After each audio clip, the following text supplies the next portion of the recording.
Do not let sin exercise dominion in your mortal bodies. If you know that it is not right, do not do it. If you know that it is wrong, and if you know that it is a sin, avoid it. Daily Gospel Reflection with Father Jack.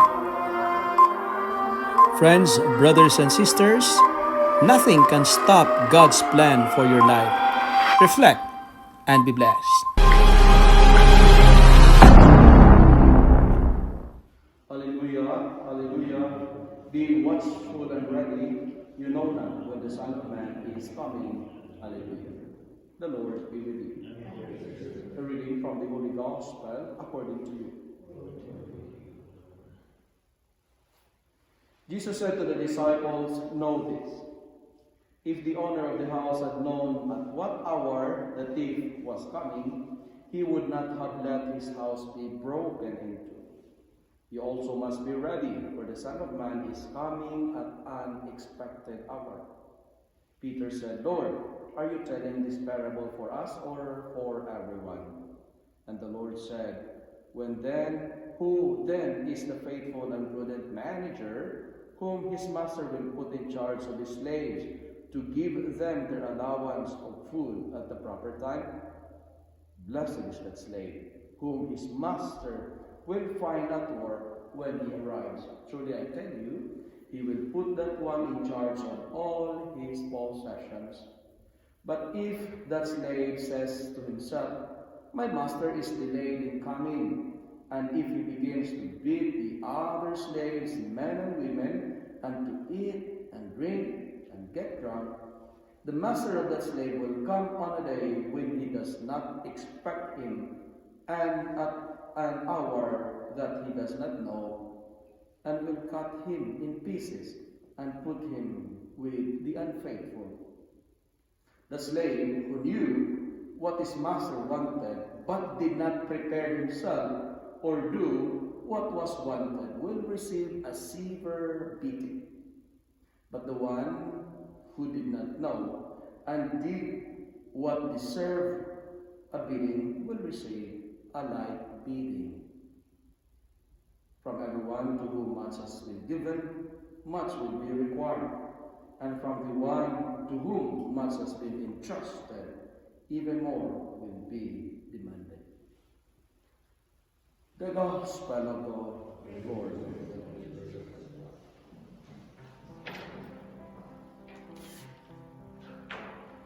Good morning, my dear friends.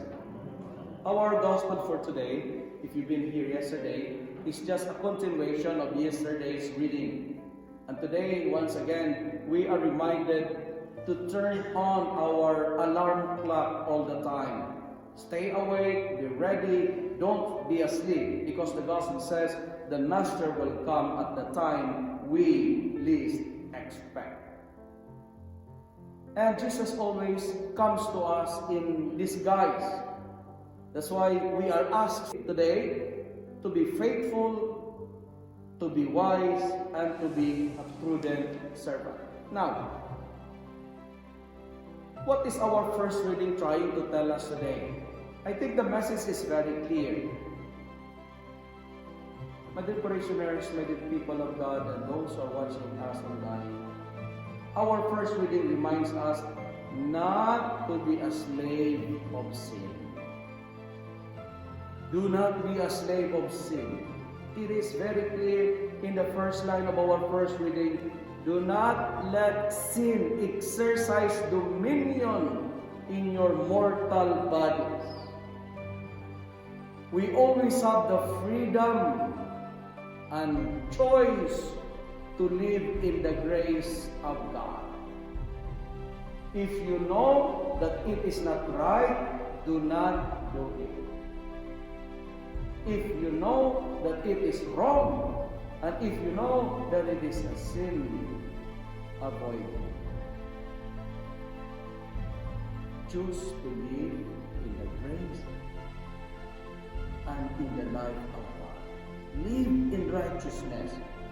Because if we are going to live in righteousness, as what our sponsorial sub is telling us, God will help us. Remember, our help is in the name of the Lord. Now, what's the connection of our first reading to our gospel?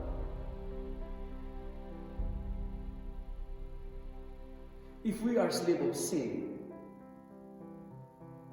we will receive severe beating. If we know it is sinful, if we know it is wrong, but still we are doing it, we will receive a severe beating. Just like this man in the story. He knows that the master will arrive, but it will be late. But still, he's enjoying himself into dancing, getting drunk, and doing not nice. And the gospel says, when the master finds that slave, he will put him into the unfaithful, and he will receive severe beating. If we know it's evil, but still doing it, the punishment is severe. That's why today, my dear people of God, the gospel reminds us of two things. Number one, if we are faithful, if we are watchful and diligent in our service, we will be rewarded. There is a reward in doing what is good. Fortunate is that servant if his master on coming home finds him doing his work. And second, and on the other hand, if we are careless, if we are lazy, and if we are unfaithful, as what I've told you, we will receive punishment.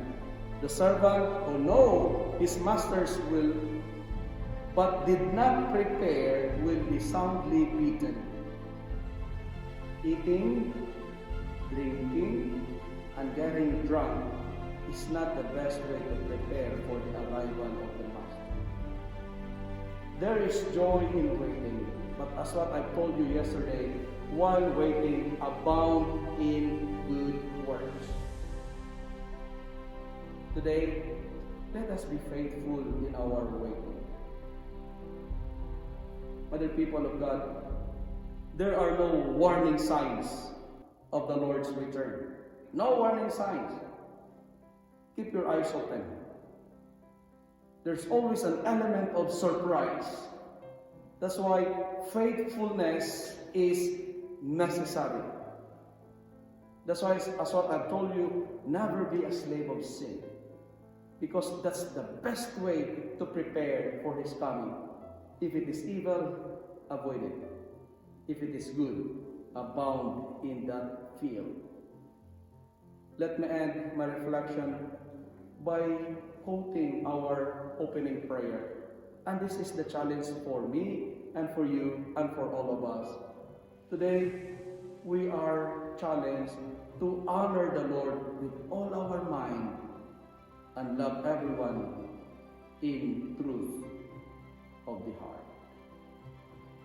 There is joy in waiting, and while waiting, keep doing what is good.